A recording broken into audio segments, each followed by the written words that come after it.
Hey, my name is Seb, and today I wanted to do something different. I wanted to take a look at this new game called Operation Harsh Doorstop.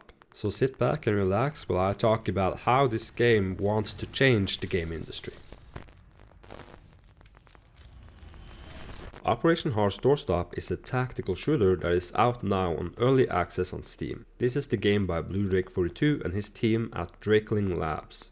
You might know BlueDrake from YouTube, at least that's where I learned about him first, from the old Project Reality videos. This is not the first game BlueDrake have worked on. The guy obviously has some experience with leading development by now, and kudos to him and the team for getting this project off the ground and into the open. With that being said, let's take a look at what Operation Harsh Doorstop actually is, and more importantly, what it aims to be. At its core, OHD is a first-person shooter. Its primary focus at the moment seems to be infantry gameplay. The game in its current state has two game modes for single player and multiplayer, at least that is what I found, and it's a shooting range and advanced and secure, which is basically players on opposing teams trying to capture certain predefined points of interest on the map in order. It has multiplayer servers, the ability to rent your own servers as well, and mod support through Steam Workshop. The single player experience is just the same thing but with bots. It also has an SDK that enables modding in Unreal Engine 4, and we will get back to this later. There is no catch to the whole thing, because the game is free.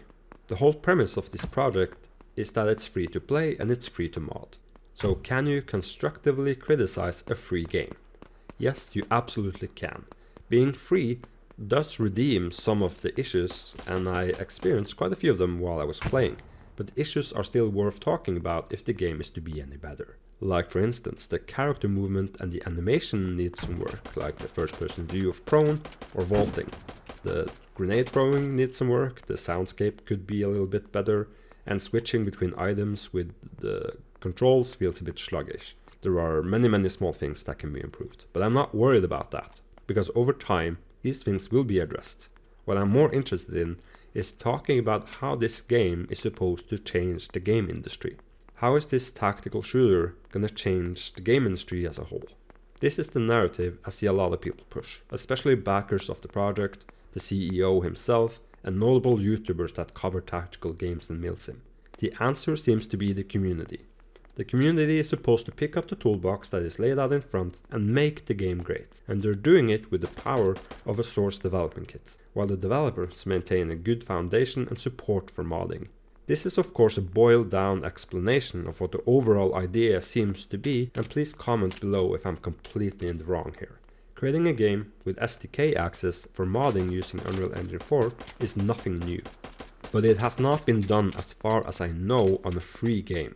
Is the game being free enough incentive to draw in all of the modders? Well, let's take Roblox. Roblox has done this to a massive success, although it's being developed in a completely different ecosystem with Lua, but will OHD work like that in practice with a tactical shooter game and Unreal Engine 4? I'm not convinced it will, and it has nothing to do with the skill or the dedication of the team. I just don't believe the community will embrace the SDK to the extent the devs might hope for, mainly because of how incredibly niche this community is. I'm also worried that the casual player base that just drops in to play will be hard to win over if there's a lack of options. Of course, the mods are supposed to give that reason to return, and perhaps it will help grow a steady player base over time, but it heavily depends on the mods and the mod makers. And mods are inherently unstable, and mods are not always updated, and mods depend on the original creator or creators to maintain it.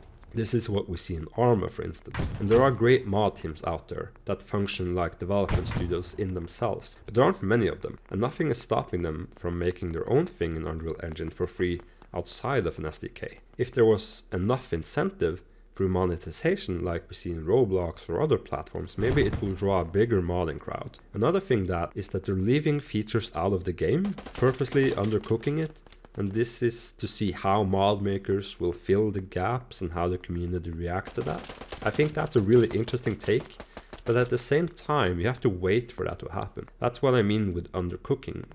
And what mods do you prioritize then? The ones with the most workshop downloads, or the highest rated ones, or the one that just wants to work with you? The point I'm making is that being free does not automatically draw everyone in. It's really great, and I know Blue Drake and the team are well aware of the challenges they face, and they are the ones that has to mitigate that and not blame the community in the unlikely scenario that the game would totally fail.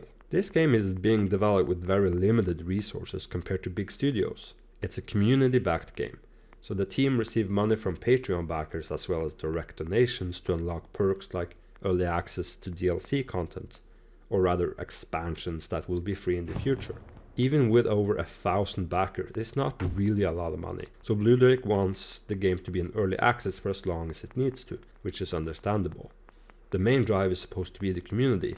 In their own words, the community is the development process. Blue Drake games have always started as community projects, and they will end as community projects. I'm not going into the whole debacle over anti-cheat and how server owners are being told to write their own scripts. That's nothing scandalous. It's been normal practice for a long time, but there should be a baseline anti-cheat, I agree, and that is supposed to come. You just have to hope that the server owners care. I hope Blue Drake and OHD succeed. I really do. I will be playing and checking out mods for it as it progresses, and I hope a lot of you will do as well. Congratulations on the release, and I hope the platform becomes very successful. That's all from me. Stay safe.